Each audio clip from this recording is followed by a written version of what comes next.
আমি আমি শুভেন্দু অধিকারী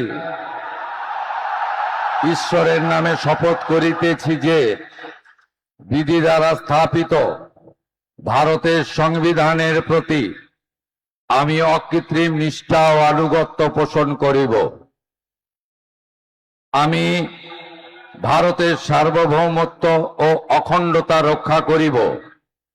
পশ্চিমবঙ্গ রাজ্যের মুখ্যমন্ত্রী রূপে আমার কর্তব্যসমূহ নিষ্ঠাপূর্বক এবং বিবেকসম্মতভাবে নির্বাহ করিব এবং ভয় বা পক্ষপাত, প্রীতি বা বিদ্বেষ রহিত হইয়া সকল শ্রেণীর জনগণের প্রতি সংবিধান ও বিধি অনুসারে ন্যায়াচরণ করিব।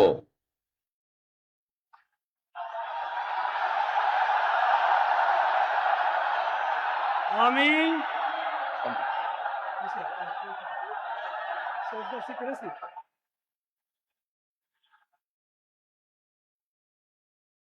আমি শুভেন্দু অধিকারী ঈশ্বরের নামে শপথ করিতেছি যে পশ্চিমবঙ্গ রাজ্যের মুখ্যমন্ত্রী রূপে যে কোনো বিষয় যাহা আমার বিবেচনার জন্য আনিত হইবে বা আমি জ্ঞাত হইব, তাহা মুখ্যমন্ত্রী রূপে আমার কর্তব্য সমূহের যথাযথ নির্বাহের জন্য যেরূপ আবশ্যক হইতে পারে তদ্গতিকে আমি প্রত্যক্ষ বা পরোক্ষভাবে কোনো ব্যক্তি বা ব্যক্তিগণের নিকট জ্ঞাপন করিব না বা প্রকাশ করিব না।